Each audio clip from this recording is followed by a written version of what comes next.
Zrobimy dzisiaj pyszne polędwiczki ze śliwkami w takim fajnym sosie słodkowinne. Składniki wypisałam Wam również w opisie pod filmem. Z polędwiczki wieprzowej odcinam wszystkie błony dookoła.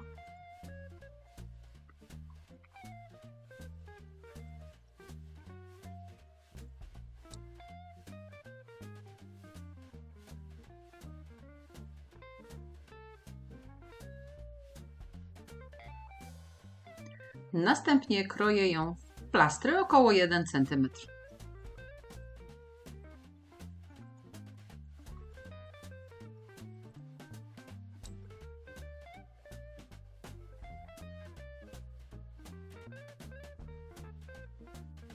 Doprawiam z obu stron solą i pieprzem dosyć obficie.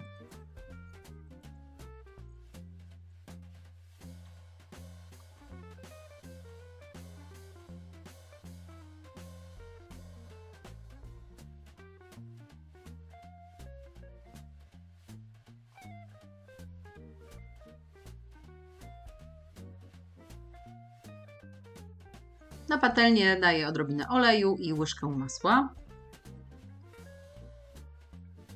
Jak się rozpuści, to zaczynam smażyć polędwiczki.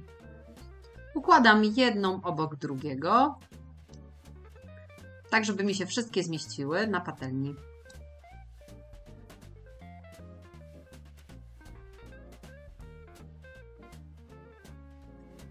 Posypuję po wierzchu odrobiną mąki ziemniaczanej. Smażymy z każdej strony około 1-2 minuty.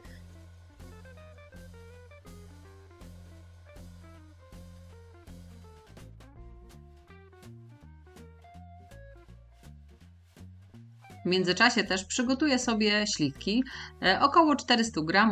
Przekrajam na połówki i zabieram pestkę.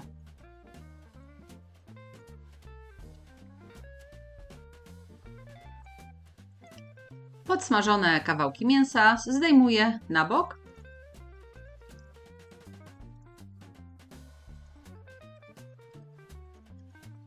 A na patelnię lądują śliwki. Najpierw kładę je rozcięciem do dołu i przesmażam tak kilka minut. Żeby mi się nie przypaliły zanim puszczą sok, to dodaję odrobinę zwykłej zimnej wody. Dodaję również 2 gałązki rozmarynu. I duszę tak przez chwilę. Podsmażam w zasadzie. Podsmażam je kilka minut.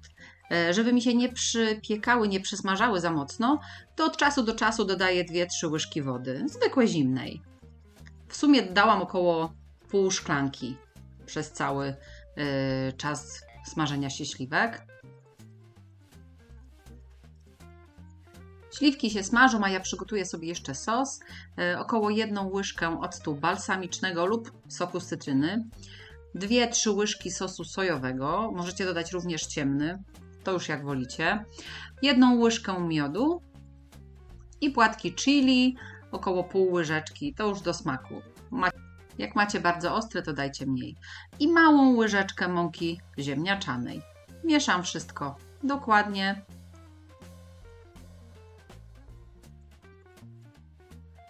I za chwilę dodam do moich śliwek. Ponownie odrobinę wody i smażę śliwki. One się robią coraz bardziej miękkie. Nie chcę też, żeby mi się rozpadły. Chcę, żeby tylko były po prostu miękkie i puściły trochę smaku i soku. Dolewam mój sos i dokładam ponownie mięso. Wszystko razem dokładnie mieszam.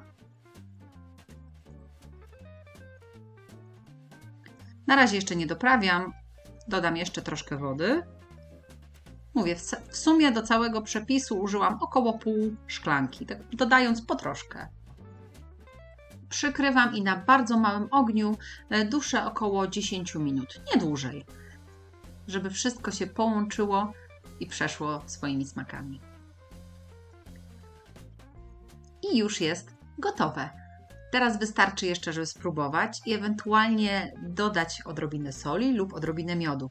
Wszystko zależy od tego, jak słodkie śliwki mieliście. Jeśli były za kwaśne, to być może trzeba będzie jeszcze odrobinę miodu dodać. Lub odrobinę soli. Ja dodam sobie jeszcze świeżo mielony pieprz i właśnie odrobinę soli. Śliwki miałam dosyć słodkie, więc ta łyżka miodu mi wystarczyła. Ale często robię z bardziej kwaśnymi śliwkami i tego miodu trzeba dać wtedy trochę więcej. I gotowe. Możecie podać z kluseczkami, z ryżem lub makaronem. Smacznego!